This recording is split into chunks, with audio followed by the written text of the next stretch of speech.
عليكم ورحمة الله وبركاته.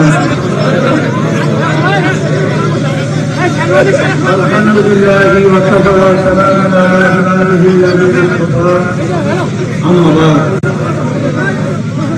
فأعوذ بالله من الشيطان الرجيم.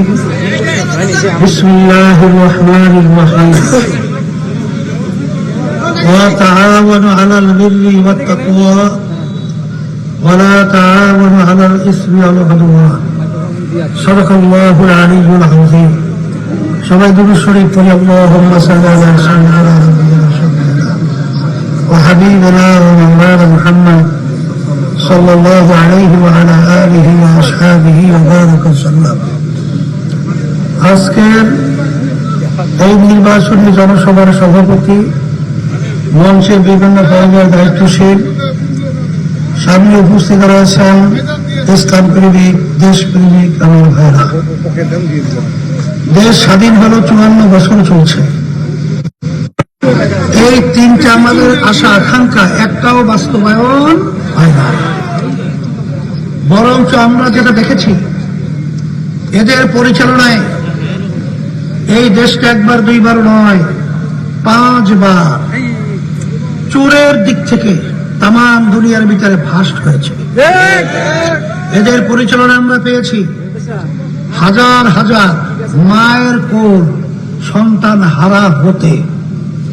এদের পরিচালনা আমরা পেয়েছি এদেশের টাকাগুলো বিদেশে পাচার করে বেগম পাড়া তৈরি করতে। এক কথা, এদের পরিচালনা আমরা পেয়েছি এই দেশে বসে বিদেশিদের তাবেদারি করতে। এক কথায় 54 বছরে আমাদের দেশ স্বাধীনভাবে দাঁড় হতে পারে নাই, মানুষ মুক্তি পায় নাই, মানুষ স্বাধীনভাবে চলার পরিবেশ সুযোগ পায় নাই। 2024 5ই আগস্ট যখন এই দেশ স্বাধীন হলো, আবার আমরা বলি নতুন স্বাধীন।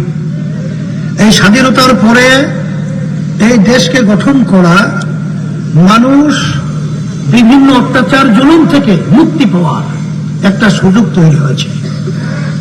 সেই সুযোগ কাজে লাগাবার জন্যই আমরা ঘোষণা দিয়েছিলাম ইসলামের পক্ষে একটা বাক্স দেওয়ার জন্য। আলহামদুলিল্লাহ, সে পরিবেশ তৈরি হয়ে গেছিল।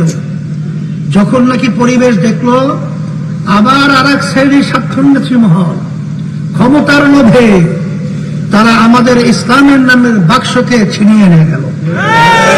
তারা ছিনিয়ে নিয়ে তখন তারা কি বলেছে, যারা এই প্রচলিত যে নিয়ম অনুযায়ী দেশ চলছে, এই প্রচলিত নিয়মেই আবার দেশ পরিচালনা করবে। আমাদের কথা হলো, যদি প্রচলিত নিয়মেই দেশ সুন্দর হয় তাহলে 54 বছরে কেন হলো না? আসলে অনেকে তার বলে থাকে, বিশেষ করে এই যে এখন জামাতের নেতৃত্বে যে জোট রয়েছে, জামাতের নেতারা বলে ইনসাফ প্রতিষ্ঠা করবে। আমরা তাদেরকে প্রশ্ন রাখতে চাই, আমেরিকাও তো শব্দ ব্যবহার করে ইনসাফ, লন্ডন তারাও তো শব্দ ব্যবহার করে ইনসাফ, কিন্তু কোন নীতি আদর্শের মাধ্যমে আপনি ইনসাফ প্রতিষ্ঠিত করবেন সেটা জাতি জানতে চায়, আমরা জানতে চাই। আমরা তো ইনসাফ প্রতিষ্ঠিত করতে চাই ইসলামী নিয়ম নীতি আদর্শের ইনসাফ। কারণ ইসলামী নিয়ম নীতি আদর্শ ছাড়া ইতিহাস আপনি পড়লে দেখবেন কখনো ইনসাফ আসে নাই, কখনো ইনসাফ প্রতিষ্ঠিত হয় নাই, আর কোনো হওয়ার সম্ভাবনা হয়।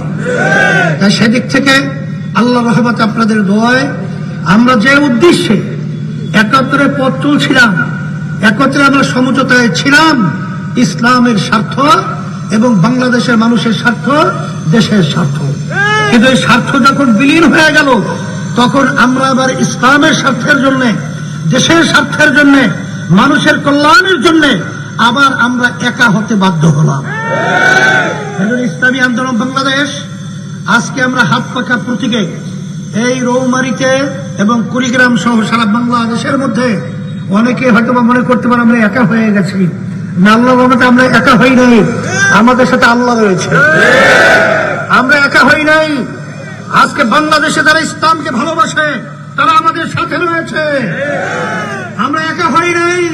যারা আজকে দেশকে ভালোবাসে তারা আল্লাহর রহমতে আমাদের সাথে রয়েছে। সেই হিসেবে আমি সকল প্রতি আহ্বান জানাবো, জাহারাল ফাসাদু ফিল বাররি ওয়াল বাহরি বিমা কাসাবাত আইদিন নাস। আল্লাহ বলেছেন স্থল ভাগে পানিও ভাগে যত বিপদ মুসিবত আমরা লক্ষ্য করেছি এটা আমাদের হাতের কামাই। এর জন্য এই পরিবর্তনের জন্য যদি আজকে আমরা নিয়ম নীতি আদর্শ ইসলামকে আমরা ধারণ করতে পারি তাহলে আজকে আমরা দুনিয়াতেও শান্তি পাবো, আখেরাতেও আমরা মুক্তি পাবো।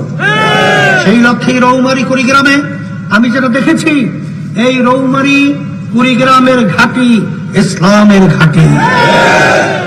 আজকে সর্বত্র আমি রৌমারী বিভিন্ন জায়গা থেকে সংবাদ নিয়ে দেখেছি, এই কুড়িগ্রামের আসনগুলোতে বিশেষ করে নৌবাড়িতে আপনারা দেখেছেন যে ইসলাম এমন এক নীতি আদর্শ, যেই নীতি আদর্শের মধ্যে আমাদের প্রফেসর হাফিজ সাহেব, আপনারা দেখেছেন যে আজকে যেই লোকটা থাকার কথা ছিল, ওই যে যারা নাকি চাঁদাবাজি করে, যারা টেন্ডারবাজি করে, যারা মানুষকে খুন করে, তাদের কাতারে কিন্তু ইসলামের সুশীল ছায়া তোলে এসে আজকে সোনার মানুষে পরিণত হয়। সেই হিসেবে সোনার মানুষের হাতে আমি এই শান্তির প্রতীক হাত পথে উঠিয়ে দিয়ে আপনাদের কাছে আমি আমানত হিসেবে রেখে গেলাম। আল্লাহ রাব্বুল আলামিন যেন এই হাত পাকা প্রতীকের প্রার্থী হাফিজ প্রফেসর সাহেবকে আল্লাহ যেন বিজয় দান করেন, আল্লাহ যেন বিজয় হতে পারে, আল্লাহ তৌফিক দান করেন, আল্লাহ কবুল করেন। আর সাথে সাথে আমি আপনাদেরকে উদ্যত আহ্বান জানাবো, শোনেন, অনেকে মনে করেন যে প্রার্থী হয় কি হয় না, কিন্তু শোনেন এই ভোটগুলো কিন্তু একটা ভোটও জাতীয়ভাবে কিন্তু গণনা করা হয়। যদি আজকে ইসলামের পক্ষের একটা ভোট বাড়ে, ইসলামের শক্তি বাড়ে। এখন আপনারা ইসলামের শক্তি বাড়াবেন কি বাড়াবেন না, এটা আপনাদের কাছে আমি প্রশ্ন হিসাবে রেখে গেলাম। বারবার আমরা ভোট দিয়েছি, কিন্তু আমরা চোরের খড়ি পেয়েছি, খুনি পেয়েছি, চাঁদাবাজ পেয়েছি, মানুষ পাই নাই। মানুষের জন্যই আজকে আপনাদের কাছে আমি আহ্বান করছি। সেই লক্ষ্যকে সামনে রেখে আপনাদের সবার কাছে সবাইকে আমি দোয়া করি, আমিও দোয়া চাই আল্লাহ যেন আমাদের সকলকে আমাদের আল্লাহর খাস বান্দা হিসেবে দ্বীনের খালেস খাদিম এবং দ্বীনের এই দেশের খাদেম হিসাবে আল্লাহ যেন হাবিজ সাহেবকে কবুল করে নেয়। রব্বানা আতিনা ফিদ দুনিয়া হাসানাহ ওয়া ফিল আখিরাতি হাসানাহ।